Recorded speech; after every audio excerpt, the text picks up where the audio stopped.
Baik ibu-ibu jamaah Ajuziyah yang insyaallah dimuliakan Allah Subhanahu wa taala.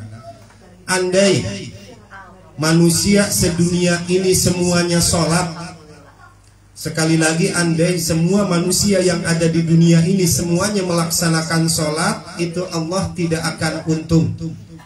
Juga Allah tidak akan menambah kemuliaannya walau manusia sedunia melaksanakan sholat. Dibalik, andai manusia sedunia tidak melaksanakan sholat, Allah gak akan rugi. Allah tidak akan berkurang kemuliaannya lantaran manusia sedunia tidak melaksanakan sholat. Lalu kenapa manusia disuruh sholat oleh Allah Subhanahu wa ta'ala? Keuntungan, kerugian adalah untuk kita sendiri. Gitu Bu. Jadi sekali lagi sholat ini bukan untuk Allah Subhanahu wa ta'ala, tetapi keuntungan dan kerugiannya adalah untuk kita. Baik keuntungan akhirat ataupun keuntungan dunia. Banyak di Al-Quran dan Al-Hadits tentang fadilah dari sholat. Sholat bisa mencegah keji dan mungkar. Sholat pun juga adalah zikir. Nah kemudian kata ibu, apa sih fadilah dari sholat? Nggak kedengeran. Yang sering kita dengar itu keutamaan sholat duha, keutamaan sholat tahajud. Sedangkan keutamaan dari sholat fardu apa? Jarang kedengar. Nabi ditanya oleh para sahabatnya, Rasulullah, apa keutamaan atau fadilah dari sholat fardu? Kemudian Nabi menjawab, andai kata di depan rumah kalian ada sungai, ada kali yang airnya gede, mengalir jernih, kemudian kamu mandi 5 kali sehari, kira-kira badan kamu bersih atau enggak? Jadi kata Nabi itu perumpamaannya, kalau di depan rumah kamu itu ada kali yang besar, airnya jernih, gede, mengalir, kemudian kamu mandi 5 kali sehari, kira-kira badan kamu bersih atau tidak? Kemudian para sahabat menjawab, bersih ya Rasulullah. Kemudian apa kata Rasul? Begitulah sholat. Jadi sholat itu kita laksanakan 5 kali sehari adalah untuk membersihkan semua dosa-dosa kita. Jadi sholat ibu adalah tobat. Tobat harian. Tobat itu kan ada yang harian, tobat ada yang pekanan, tobat ada yang tahunan, tobat ada yang seumur sehidup sekali. Mana tobat yang harian? Tobat yang harian itu tadi sholat Bu. Tobat yang pekanan sholat Jumat. Tobat tahunan puasa, itu kita lagi tobat, lagi memohon ampun kepada Allah Subhanahu wa ta'ala. Nah maka ibu Sia hanya mengingatkan, dari dulu juga ibu-ibu tahu sholat mawajib. Maka mari di usia kita yang udah sedemikian ujurnya ini, jangan pernah kita ketinggalan sholat, terutama sholat-sholat wajib ya Bu. Karena awwalu ma yuhasabu bihil abdu yaumal qiyamah as-sholat. Yang pertama Allah Subhanahu wa ta'ala hitung dari diri kita kelak di akhirat itu adalah sholat. Ketika sholat kita baik, maka seluruh amal kita itu baik. Puasanya dianggap baik, hajinya dianggap baik, sodakohnya dianggap baik. Pokoknya kalau sholat kita baik menurut Allah, maka udah yang lainnya nggak dihitung lagi. Udah pokoknya ini mah borongan lah, udah baik semuanya. Tapi kalau sholat kita buruk, sholat kita jelek, maka dihitung buruk semua amalnya. Siapa paham? Kita pernah muda dulu, kita tidak ujug-ujug seperti ini di dalam hidup. Mungkin kita dulu pernah meninggalkan sholat, ya wajar adanya walaupun itu dosa, karena manusia memang begitu adanya. Lalu bagaimana sikap kita sekarang? Ketika dulu kita pernah meninggalkan sholat, entah itu sholat maghrib, sholat isya, ya maklum lagi masa muda barangkali ya, pas zuhur lagi main lah tanggung. Nah maka mumpung kita masih diberikan kesempatan ibu, mumpung kita masih diberikan nafas, diberikan hidup, yuk kita ganti sholat-sholat yang dulu sempat kita tinggalkan. Dengan apa? Kata para ulama, yang pertama bisa diqodho. Jadi ibu bisa qodok sholat itu pada sholat yang ada ba'diyahnya. Misalkan apa? Sholat duhur, sholat maghrib, sholat isya, atau di waktu duha. Jadi ibu kalau dulu ngerasa misalkan ya Allah banyak banget yang ketinggalan sholat, yang pertama harus ibu lakukan adalah bertobat kepada Allah. Ya Allah, astagfirullahaladzim, saya sadari, saya akui dulu banyak sekali meninggalkan sholat. Ya Allah, saya tahu sholat itulah qodok wala fidyata. Sholat itu sebenarnya nggak bisa diqodok, nggak bisa difidyah, nggak bisa dibayar dengan apapun. Tetapi ini sebagai bentuk dari saya bertobat, maka saya akan mengqodok sholat itu. Ya ibu tinggal sholat duhur, duhur lagi 4, isya lagi 4. Nanti di waktu duha misalkan ibu boleh sholat asar misalkan diqodok, boleh. Itu pendapat yang pertama. Kalau pendapat yang kedua, bagaimana cara mengganti sholat-sholat kita yang terlewat dulu sholat wajib, maka cara menggantinya adalah yang pertama dengan banyak bertobat. Ya Allah, ampunilah saya ya Allah. Kemudian perbanyak sholat-sholat sunnah. Silahkan ibu mau pilih yang mana. Kalau lagi sempat misalkan ibu habis duhur nggak kemana-mana, sholat lagi duhur 4 rakaat. Atau perbanyaklah sholat-sholat sunnah. Nah kemudian kelak di akhirat, ketika kita diperiksa oleh Allah Subhanahu wa ta'ala, sholat kita tuh buruk, bu, maka semua amal kita, walaupun kita rajin sedekah, walaupun kita rajin beramal kebaikan kepada orang baik, tata bahasa kita baik, kalau sholat kita buruk, maka semuanya dianggap buruk. Tetapi Allah Maha Rahman Maha Rahim, ketika sholat kita dianggap buruk, tidak serta-merta kita dicap langsung buruk. Tetapi Allah menyuruh kepada malaikat, wahai malaikatku, unzuru hal li abdi min tatawwu, kata Allah. Wahai malaikatku, lihat, perhatikan pada hambaku ini yang sholatnya buruk. Hal min tatawwu, adakah di dalam sholatnya yang buruk itu sholat-sholat sunnah? Gitu bu. Kemudian oleh malaikat, misalkan Bu Yoyonnya sholatnya itu buruk, contoh Bu Yoyon, jangan bersedih, insya Allah bagus Bu Yoyon sholatnya ya. Kemudian kata Allah, nggak langsung divonis amalnya buruk semua, tidak. Tetapi Allah nyuruh kepada malaikat, wahai malaikat, tolong periksa tuh di Bu Yoyon, apakah Bu Yoyon ada nggak sholat sunnahnya. Lalu kemudian kata malaikat setelah diperiksa, ada ya Allah, Bu Yoyon nih ngelaksanain qabliyah zuhur, ba'diyahnya ada 2, maghrib ba'diyahnya ada 2, isya ba'diyahnya ada 2, qabliyah subuh ada 2. Maka fayukammalu, maka sholat-sholat sunnah yang tadi diperiksa oleh malaikat, fayukammalu, dipakai untuk menyempurnakan sholat-sholat yang rusak tadi. Rusak seperti apa?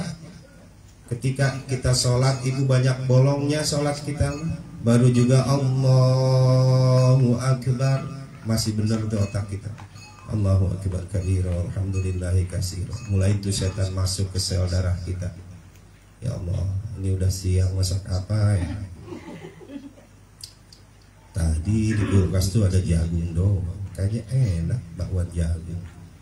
Bibir mah terus mengucapkan begitu. Bolong tuh sholat kita. Bolong, ingat lagi astagfirullah, lagi sholat, baca Fatihah, alhamdulillahirabbil alamin. Masih benar? Ar-Rahmanir-Rahim, Maliki yaumiddin. Ingat lagi sama yang lain. Ya nanti kita bahas ya tentang kalau kita lupa rakaat. Itu bolong sholat kita. Maka ibu, as-sunnatu tajwirul fardhi. Sunnah itu menambal kebolongan-kebolongan di dalam sholat kita. Lalu kemudian sunnah-sunnah itu dipakai untuk menyempurnakan amal ibadah yang sering atau yang rusak, yang tidak sempurna. Nah maka sore hari ini ibu juga udah pada tahu dari dulu ada sunnah muakkad, ada sunnah yang ghair muakkad. Syiah hanya ingin mengingatkan kepada ibu-ibu, mari bu, perbanyak sholat-sholat sunnah. Sebab barangkali mungkin kita dulu sering banyak melakukan meninggalkan sholat, atau mungkin sholat-sholat kita sering bolong karena sholat-sholat kita rusak. Maka ibu jangan lupa, anggap wajib bu yang sunnah muakkad. Yang mana? Sunnah muakkad itu yang mana? 4 sebelum zuhur.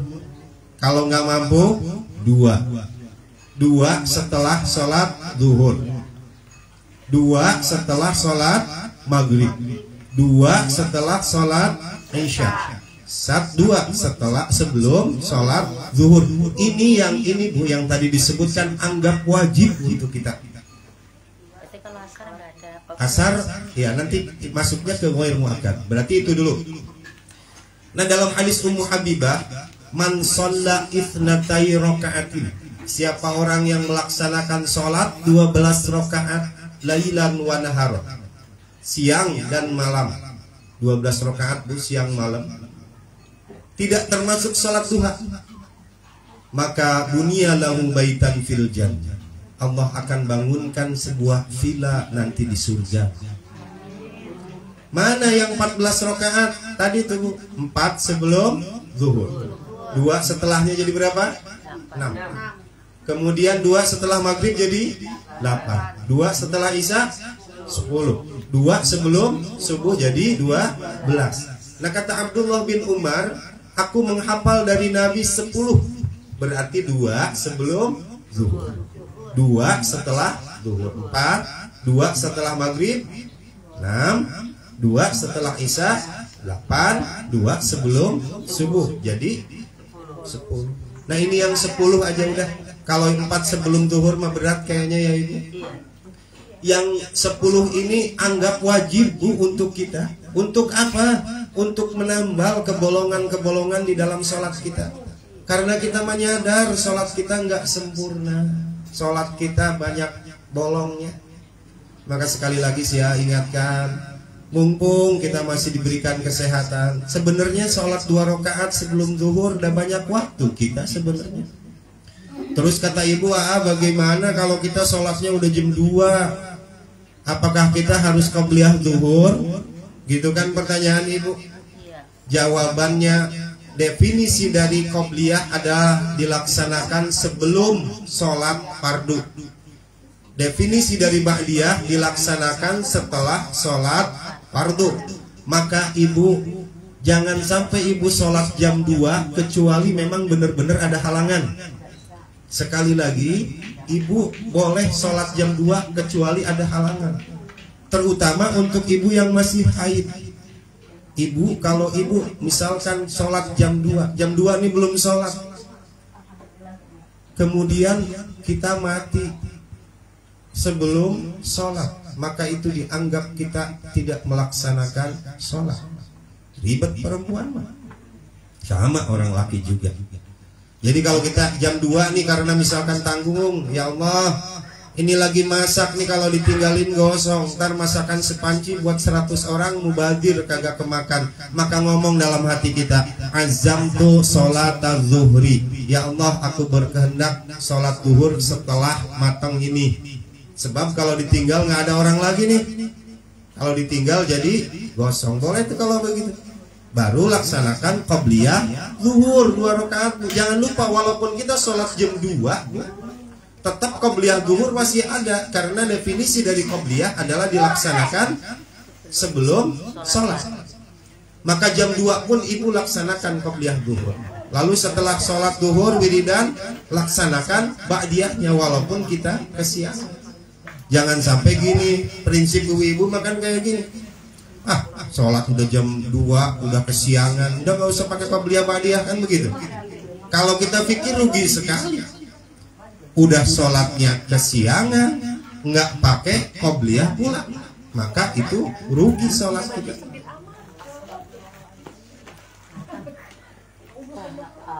Nah lalu ibu, misalkan subuh, ibu sholat subuh misalnya kesiangan. Ibu karena mungkin capek atau lagi ada kerjaan, ibu jam 3 tidur, bangun jam 7. Maka wajibkah kita sholat? Wajib. Kewajiban sholat bagi kita adalah ketika kita mengingatnya.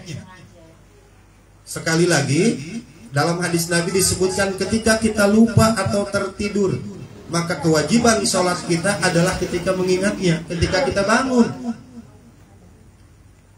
Misalnya nih, kita jam 3 tidurnya, berarti kan sebelum waktu subuh.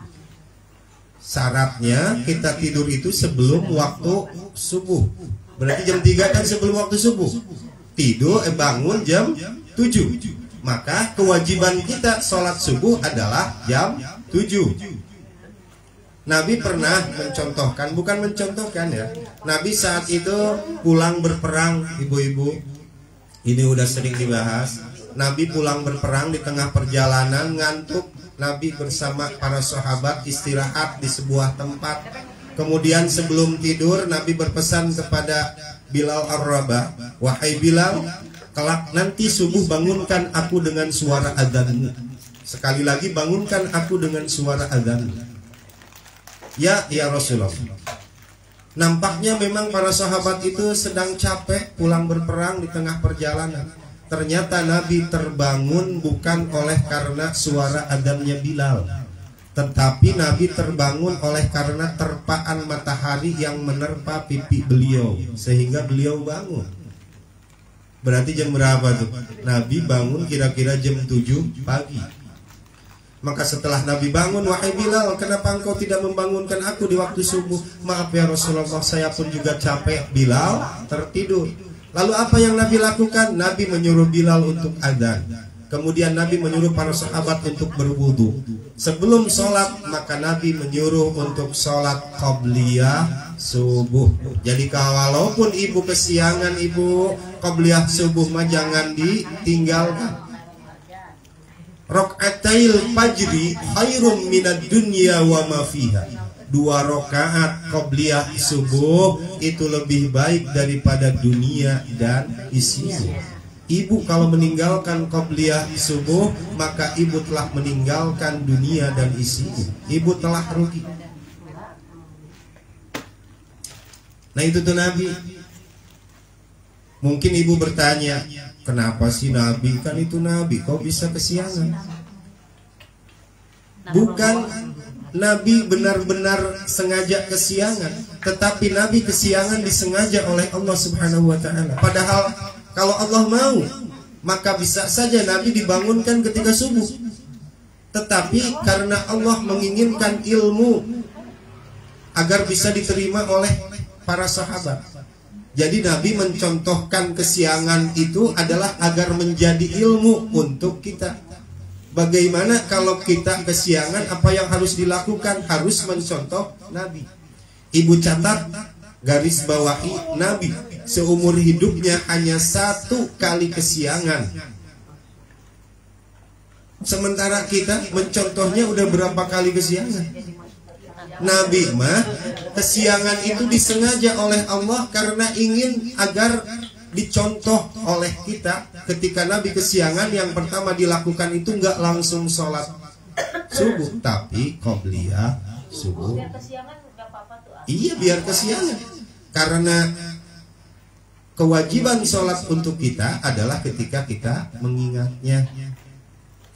Tapi para ulama menggarisbawahi di sini, kalau kita tidurnya sebelum waktu subuh. Kalau udah jam 4:30, Miza udah mendusin, kedengeran yang adzan, tidur, itu mah dosa yang begitu. Tapi laksanakanlah, nggak apa-apa, walaupun sholat kesiangan. Gitu, ibu-ibu. Jadi, kenapa begitu? Karena rufi'al qalam ala thalathatin. Diangkatnya pena malaikat, Bu. Malaikat Raqib dan Atid itu ibu punya pena, Bu. Punya pulpen, punya pensil. Diangkat. Diangkat tuh artinya tidak menuliskan. Ini sekarang nih Raqib dan Atid, kalau ibu bisa melihat lagi sibuk nih. Lagi sibuk nulisin, Bu Yoyon. Ngajinya serius nggak ya? Oh ya serius. Tulis. Bu Haji Uun lagi sholat, lagi ngaji berapa kali ngobrolnya tulis. Sibuk nih. Sibuk malaikat raqib menuliskan atid. Memperhatikan tuh ngambek kan. Manalfidhu min lafdhatin, tidak ada satu kata yang terucap dari bibir kita illa ladayya raqibun atid, kecuali raqib yang menuliskan, atid yang menyaksikan. Satu huruf ibu dituliskan coba. Nah tapi ibu rupi al qalam, pena ini diangkat oleh raqib, malaikat raqib dan atid. Dia istirahat ala salasatin, untuk 3 orang. Perhatikan nih. Yang pertama, an-naimu hatta yastaiqidha. Yang pertama untuk orang tidur sampai dia bangun. Jadi selama orang tersebut tidur, tidak dituliskan amal baik dan amal buruk. Mungkin kalau dia berdoa sebelum tidur dituliskan amal baik, apalagi tidurnya bulan puasa. Mungkin setelah iktikaf ditulis baik. Tidak dituliskan pula amal buruk ketika dia tidur. Maka malaikat nih kalau bisa ngomong, kalau Bu Susi lagi tidur, aduh gua nyantai dulu dah, jalan-jalan. Nyantai itu malaikat. Ketika Bu Susi bangun, langsung ribut dia, nyari pensilnya, nyari penanya. Bu Susi bangun nih, baca doa nggak? Apa doa bangun tidur? Allahumma inni a'udzubika minal khubuthi wal khaba'is ya. Karena Bu Susi bangun tidur langsung ke WC kan. Alhamdulillahilladzi ahyana ba'da ma amatana wa ilaihin nusyur. Itu teh doa itu wajib ibu, sebagai syukur kita kepada Allah sambil pegang mata mulut kita. Alhamdulillahilladzi, ya Allah, alhamdulillah ahyana, masih berkenan memberikan kehidupan kepadaku, masih bisa melihat, masih bisa ngomong. Kita pegang-pegang sembuh, alhamdulillah ya Allah. Coba banyak sekali yang ketika dia nggak ingat tidur, ketika bangun dia udah nggak bisa ngelihat, nggak bisa ngomong, maka bersyukur. Nah itu Bu, pas begitu bangun tidur malaikat langsung nulisin. Nah maka kalau ibu kepengen nggak dituliskan amal buruk, ibu tidur aja terus. Tulisannya tidur terus. Iya. Kalau di WhatsApp statusnya sedang tidur. Terus katanya misalkan lagi tidur kita mimpi, ya mimpi mah kalau membahagiakan ya itu hiburan. Kalau menyeramkan kita minta perlindungan kepada Allah. Kemudian untuk orang yang kedua, kepada siapa pena malaikat tidak dituliskan. Yang kedua adalah al-majnunu hatta yaqila. Yang kedua kepada orang gila sampai dia sadar. Oh, orang gila dia maling mangga punya Bu Susi, maling ini itu biarin orang gila namanya juga. Nggak ditulisin tuh sampai dia sembuh. Maka ibu kalau pengen nggak ditulisin amal baik, amal buruk, gila aja Bu. Masuk surga loh. Mau masuk surga mau? Enggak? Kalau caranya gila. Iya. Caranya nggak pakai baju. Iya. Orang gila mah sehat, coba lihat orang gila dia makan aja ngorek-ngorek di sampah. Orang gila kalau ada mobil, ada motor bisa mikir ya. Iya gitu Bu. Jadi setelah diteliti Bu sama dokter tuh, orang gila itu ternyata yang ada di pikirannya tuh happy bener. Dia gembira di pikirannya, beneran. Orang gila juga takut mati Bu. Makanya kalau lagi jalan minggir. Itu beruntung Bu orang gila mah, makanya kelak dihisaban dia mah nggak dihisab. Yang dihisab itu adalah ketika dia masih ingat. Enak orang gila mah. Yang ketiga kepada siapa? Yahtalimu as-sabi hatta yahtalim, kepada anak kecil sampai dia akil bangun. Nah ibu punya anak kecil misalkan kayak Zaki, Reza, itu walaupun dia berbuat dosa, sedosa-dosanya anak kecil nggak ditulis dosa. Tapi kalau berbuat amal baik, musola, adzan, sholawat, itu pahalanya untuk orang tuanya. Maka selagi kecil ya jangan dilarang lah ke musola. Ribet anak kecil mah, kita larang juga berarti mematahkan semangat mereka. Biarin aja. Pak Haji Fuad dulu siapa? Pak Haji apa yang di sana yang rumahnya besar? Pentolan BSI siapa Bude? Pak Haji Usman ya. Pak Haji Usman. Saya masih ingat dulu kata beliau itu sering diulang-ulang pesannya, kalau anak-anak pada lari-larian di musola biarin. Mungkin rumahnya pada kecil-kecil. Kalau di masjid dan musola kan gede ruangannya, jadi mereka seneng pada lari-lari. Bahkan di Turki, ibu di Turki mah para DKM masjid itu membuat sebuah taman dan sebuah monumen. Ya kalau ibu nggak percaya lihat di YouTube. Karena mereka takut di sana ada sebuah paradigma atau sebuah tradisi kepercayaan suatu kelak nanti kita tidak akan pernah lagi mendengar suara anak-anak di masjid. Gitu kepercayaan orang Turki. Maka orang Turki itu ketika anak-anak di masjid benar-benar mereka dimuliakan, diberikan tempat, diajak main malah oleh imamnya. Gitu. Itu Bu. Jadi sekali lagi sampai akil balik baru dituliskan. Berapa akil balik bagi laki-laki? Anak laki-laki mah 15 tahun atau dia sudah mimpi basah. Kalau perempuan litis sinina sanata 9 tahun, maka ibu lebih berat punya anak perempuan nih Bu Linda Adisa. Maka tugas Miza punya anak Nadifa sebelum 9 tahun itu udah harus bisa wudhu, harus bisa sholat, harus bisa baca Quran. Karena ketika dia haid, ketika dia usia 9 atau 10 tahun, maka sudah dibebankan kewajiban seperti kewajiban kepada orang dewasa. Namanya mukallaf kalau bahasa agamanya. Maka kita sebagai orang tua yang punya anak perempuan mah berat. Sebelum akil balik kita udah harus bisa nih mandi haid kayak begini, wudhu kayak begini. Berat. Kalau anak laki sih 15 tahun ya kira-kira berapa usianya? 15 tahun berapa usianya? Kira-kira kelas berapa maksudnya? 3 SMP kali ya. Nah gitu ibu-ibu, hanya kepada 3 orang. Jadi tadi ketika kita tidur, maka kita tidak dianggap sedang ada kewajiban karena kita tidur. Yang kedua, ketika kita lupa. Lupa juga kata para ulama, kalau lupanya kita urusan agama. Misalkan kita lagi kerja di musola, ya Allah sampai lupa. Itu zaman dulu. Kalau zaman sekarang insya Allah lupa sholat nggak bakalan ada lagi deh. Karena kenapa? Adzan ada, speaker di mana-mana. Bagaimana kita bisa lupa? Nah, gitu Bu. Kemudian ini udah jam 5, tadinya mau ngaji kagak itu deh. Terus bagaimana kata ibu?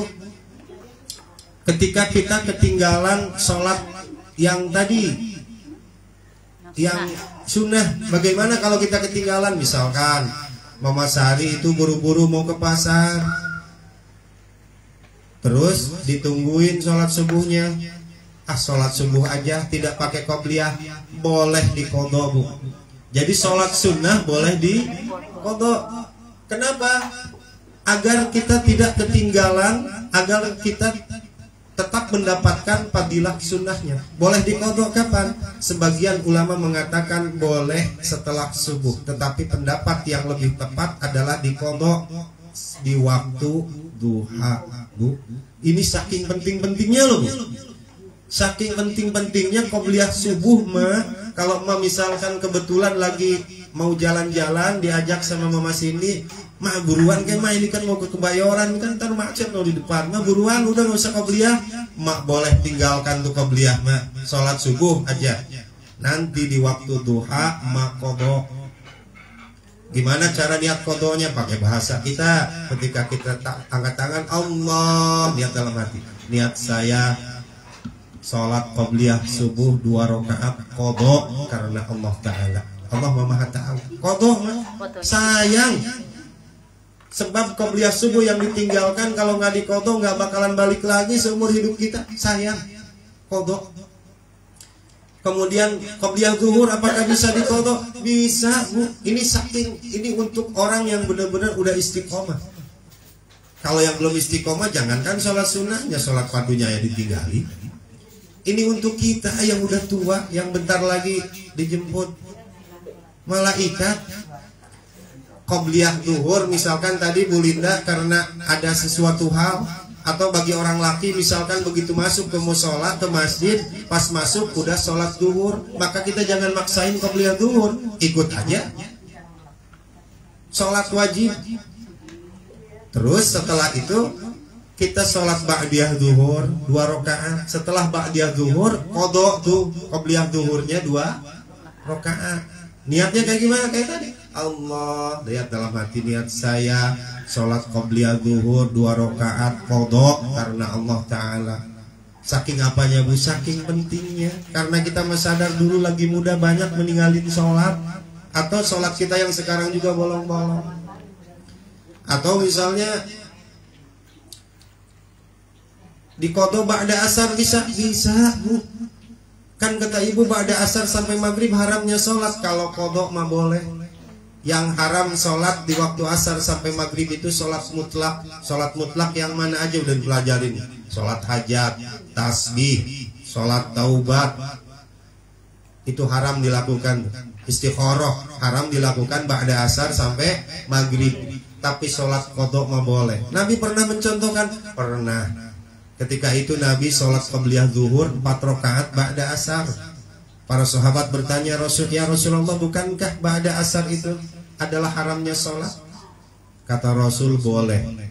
Kenapa Rasul meninggalkan qobliyah zuhur? Karena sedang sibuk melayani tamu dari Bani Qais, sehingga Rasul lebih menghargai tamunya. Karena ibu mangkana yu'minu billahi wal yaumil akhir fal yukrim dhaifahu. Siapa orang yang percaya kepada hari akhir, beriman kepada Allah, fal yukrim dhaifahu, maka muliakanlah tamunya. Gitu Bu. Maka sekali lagi Ibu, yang muakkad itu ada 10.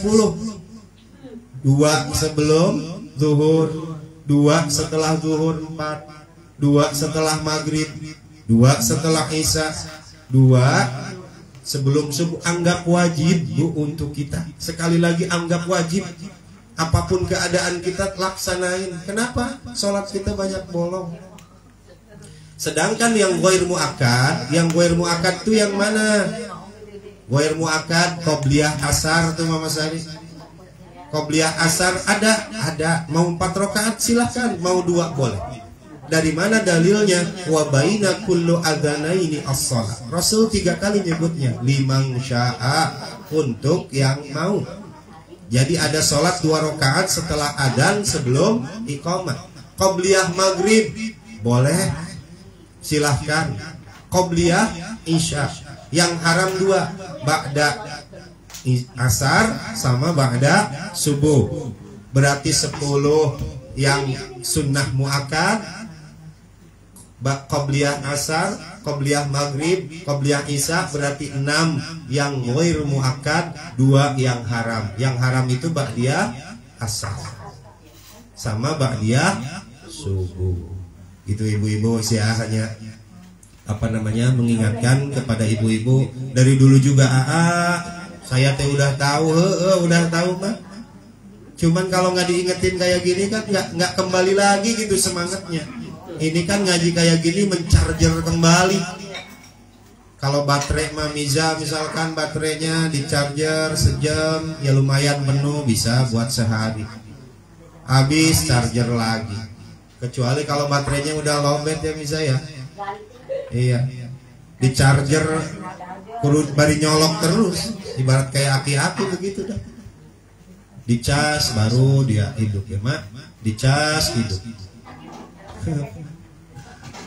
Itu baik ibu-ibu jemaah yang insyaallah dimuliakan Allah Subhanahu wa taala. Ya, akhirnya marilah kita berdoa kepada Allah Subhanahu wa taala. Walaupun memang yang kita kaji tidaklah banyak, tetapi ini hanyalah mengingatkan kepada kita semua. Dan kita mau meninggal, kita mau ninggalin alam ini. Lalu apa tuh bekal kita? Yang mampu kita lakukan sholat qobliyah ba'diyah cuma 2 rakaat ya Allah. Ibu sekarang kalau ibu mau mesen villa di puncak, mungkin udah nggak bakalan kebagian kalau ibu mesennya sekarang. Udah habis, udah sold out. Dipakai untuk nanti Desember. Iya. Maka Ini ibu, siapa orang yang melaksanakan sholat 10 atau 12 rakaat, Allah akan bangunkan villa kelak di surga, bukan dibayar dengan uang, tetapi tiketnya adalah melaksanakan sholat qabliyah dan ba'diyah. Ayo kita berdoa ibu. Allahumma salli wa sallim ala sayyidina wa habibina wa syafi'ina wa karimina wa maulana Muhammad wa sallim radhiyallahu ta'ala an kulli sahabati rasulillahi ajma'in. Allahumma inna nas'aluka imanan kamilan wa ilman nafi'a wa amalan mutaqabbala wa rizqan wasi'a wa zawjan salihan wa zawjatan salihan wa waladan salihan wa waladatan salihan. Allahumma inna nas'aluka rizqan halalan wasi'an tayyiban min ghairi ta'bin wala masaqatin wala dararin wala nasabin innaka 'ala kulli syai'in qadir. Rabbana hab lana min azwajina wa dhurriyyatina qurrata a'yun waj'alna lil muttaqina imama. Rabbana taqabbal minna innaka antas sami'ul 'alim wa tub 'alaina innaka antat tawwabur rahim. Allahumma ij'al hadza jam'ana jam'an marhuma. Ya Allah, jadikanlah pertemuan kami pada sore hari ini pertemuan yang Kau berikan rahmat dan juga keberkahan. Wa tafarruqana min ba'dihi tafarruqan ma'suma. Ya Allah, jadikanlah perpisahan kami nanti perpisahan yang lepas, bersih dari salah dan pula dosa. Allahumma la tada' lana dzanban illa ghafarta. Ya Allah, jangan Kau biarkan, jangan Kau timpakan dosa kepada kami kecuali Kau mau mengampuninya. Wala hamman illa farajita. Ya Allah, jangan kami diberikan bingung dan susah kecuali Kau berikan jalan keluarnya. Wala hajatan hiya laka ridwan illa qadaitaha. Ya Allah, jangan kami diberikan kebutuhan kecuali Kau memenuhi dan meridhai kebutuhan kami tersebut. Ya Arhamar Rahim. Rabbana atina fid dunya hasanah fil akhirati hasanah wa qina adzabannar. Wa salamun 'alal mursalin walhamdulillahi rabbil alamin. Yuk kita sama-sama baca kafaratul majlis. Bismillahirrahmanirrahim. Subhanakallahumma wa bihamdika asyhadu an la ilaha illa anta astaghfiruka wa atubu ilaik. Wal 'afwa minkum. Hadanallahu wa iyyakum ajma'in. Wassalamu alaikum warahmatullahi wabarakatuh.